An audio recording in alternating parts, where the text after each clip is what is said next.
जाते हुए नजर नहीं आ रहे। रोजमर्रा के कामकाज में मसरूफ तो दिखाई दे रहे हैं। फिलहाल जम्मू कश्मीर के गवर्नर की बात कर लेते हैं। सत्यपाल मलिक ने अपने मुतनाज़ा बयान पर वजाहत दे दी है। इन्होंने कहा है कि मुझे बहैसियत गवर्नर ऐसा बयान नहीं देना चाहिए था, ये नहीं कहना चाहिए था, मैंने गुस्से में वो बातें कह दी थी। इन्होंने मजीद कहा कि रियासत में करप्शन का बाजार गर्म होने से मुझे मायूसी है। इन्होंने गुज़िश्ता रोज मिलिटेंटों से सिक्योरिटी फोर्सेस के बजाय बदनाम लोगों को निशाना बनाने को कहा था।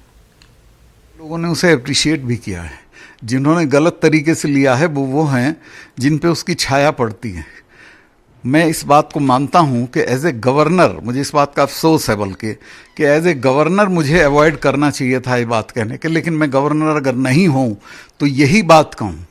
चूँकि कश्मीर के दुर्भाग्य और दुर्गति के लिए कुछ लोग जिम्मेवार हैं जिन्होंने इतनी लूट मचाई है कि भारत के इतिहास में किसी स्टेट में किसी ने इतनी लूट नहीं मचाई। और यहाँ का बच्चा जो अमरनाथ पे मैं अभी गया था, टट्टू लेके जाता, उस पर स्वेटर भी नहीं है। सारा सत्यानाश इन लोगों का किया हुआ है और अभी भी ये they are behaving like sultans के जैसे हमारी ये स्टेट है। वो दिन चले गए, अब इनको ये इस पर क्लियर हो जाना चाहिए। जहाँ तक उम्र का सवाल है, वो कम उम्र का बच्चा है, मैं उसके लिए अच्छी फीलिंग रखता था, लेकिन he is behaving like a political juvenile. वो हर चीज़ पे ट्वीट करता है। अच्छा, आप लोग उसका ट्वीट देखते हो, ट्वीट के बाद जो रिएक्शंस हैं लोगों के, जो कमेंट्स होते हैं, वो आप देखो 90% लोग उसको गाली देते हैं, उससे एग्री नहीं करते हैं, लेकिन उसकी आदत हो गई ट्वीट करने की। उसने जो मेरे लिए कहा कि वो अपनी रेपुटेशन दिल्ली में देखें, दिल्ली में तो मैं कुछ कर नहीं रहा हूँ, मैं तो कश्मीर में कर रहा हूँ। यहाँ देखो मेरी रेपुटेशन, लगाओ मेरे पे चार्ज, पब्लिक में पूछो, सड़क पे पूछो, मेरी भी पूछो और इनकी भी पूछो। मैं दिल्ली में अपनी रेपुटेशन की वजह से गवर्नर हूँ और आप अपनी रेपुटेशन की वजह से वहाँ हो जहाँ हो। तो इस तरह की बात नहीं बोलनी चाहिए। रेपुटेशन में तो 50 साल से पॉलिटिक्स में हूँ और आज तक खड़ा हूँ। ना मेरे पास दादा का नाम है, ना बाप का नाम है, ना मेरे पास रुपया है तुम्हारी तरह दौलत। 1.5 कमरे के मकान से यहाँ आया हूँ और मैं आपको गारंटी करता हूँ कि मैं इनका जो भ्रष्टाचार है उसको खोद के और सबको दिखा के जाऊंगा।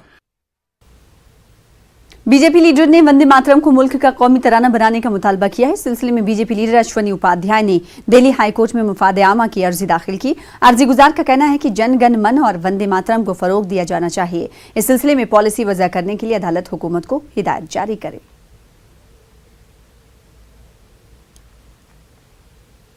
मरकजी वजीर प्रकाश जावड़ेकर ने मोदी हुकूमत के दूसरे दौर की 50 रोज मुकम्मल होने पर हुकूमत की हुसूलियाबियां गिनवाई। जावड़ेकर ने कहा कि 50 रोज में तमाम तबकों के लिए काम किया गया है। एनडीए सरकार का ये दूसरा कार्यकाल है जिसके 50 दिन पूरे हुए हैं और 50 दिन में इतना कुछ सभी वर्गों के लिए किया है कि लोगों को एक आश्वासन मिलता है कि मोदी जी ने जो सत्ता संभालते ही कहा था कि सबका साथ, सबका विकास और सबका विश्वास और तेजी से विकास, तो ये जो दृष्टि है 50 दिन में उसी का दर्शन सबको मिला है। किसान, जवान, नौजवान, मजदूर, मध्यम वर्ग, व्यापारी, नया शोध, भारत को आगे ले जाना, भारत के पड़ोसियों से संबंध, निवेश, एक संसाधनों का विकास, भ्रष्टाचार के खिलाफ जोर से लड़ाई और सामाजिक न्याय, ये मुझे लगता है 50 दिन की सबसे मुख्य बातें हैं।